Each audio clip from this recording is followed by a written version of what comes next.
कंचन को आगे आने वाले जीवन के लिए ढेर सारी शुभकामनाएँ और भगवान करे आगे आने वाले जीवन में चारों लोग बहुत ही खुशी-खुशी रहें। प्रियांश की बातें सुन के लगता है उसके अंदर काफ़ी जैसे डर बैठ गया हो दूसरे पापा को लेके और ये सब उनके उसके पिछले जीवन से ही संबंधित है।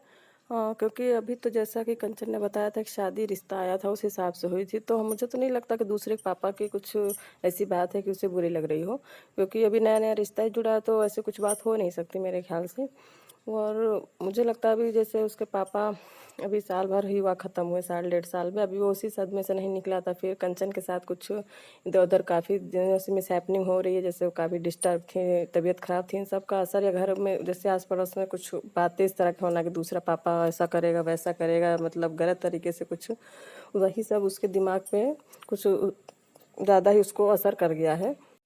क्योंकि हम देखते हैं जाप तो बिल्कुल हँसी-खुशी से रहती है। अब देखिए उसकी भी तो सौतेली मम्मी आ रही हैं, लेकिन वो बिल्कुल फ्रेंडली रहती है, हँसी-खुशी से रहती है। लेकिन प्रियांश थोड़ा-सा दूसरे उस नेचर का है, तो उसको देख के लगता है जैसे कुछ उसको पुराना उसको स्ट्रेस है या कुछ ऐसा कुछ बात है। तो मुझे लगता है उसको एक बार कंचन को समझाना चाहिए अपने सिचुएशन के बारे में, क्योंकि उसकी जो इस तरह से कंडीशन है, तो कंचन को उसको अच्छे से समझाना चाहिए कि दूसरी शादी क्यों की है वो और उसका क्या मतलब उन लोगों के लिए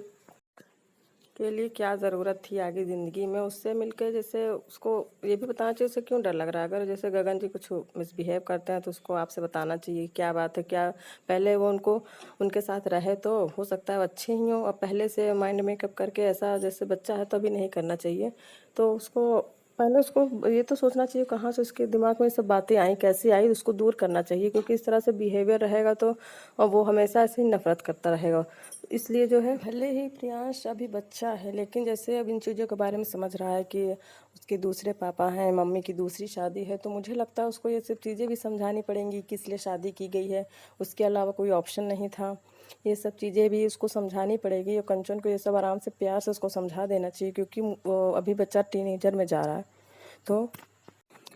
तो अभी बच्चा जैसे टीनेजर में जा रहा है, तो इस समय इतना स्ट्रेस, इतना गुस्सा उसके लिए अच्छा नहीं है, उसके भविष्य के लिए। और अगर ऐसा स्ट्रेस हमेशा बना रहेगा तो मुझे नहीं लगता कंचन भी अपने लाइफ में अच्छे से रह पाएंगी। तो भले वो बच्चा, लेकिन समय की ज़रूरत है, इस समय समय को देखते हुए उन्हें कंडीशन समझानी पड़ेगी, क्योंकि अब चाहे जो भी हो, जो ऊपर वाले ने किया है, अब सबको मिल के समझौता, मतलब एक तरह से इस तरह से कॉम्प्रोमाइज़ करना ही पड़ेगा।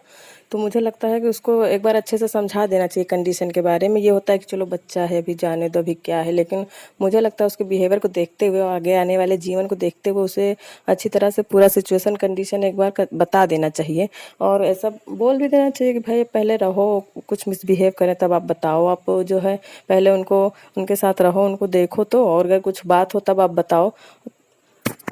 मुझे लगता है कि अगर वो इतना समझ रहा है कि दूसरी शादी है, मम्मी की दूसरी शादी है, पापा दूसरे हैं, या ये सब हो रहा है, जैसे उसकी बातें हैं इतना ज़्यादा अगर वो समझता है तो ये चीज़ें भी समझ जानी चाहिए। अगर उसको प्यार से समझाया जाएगा तो धीरे धीरे हो सकता है वो ये चीज़ें समझ जाए और वो अच्छा बिहेव करने लगे।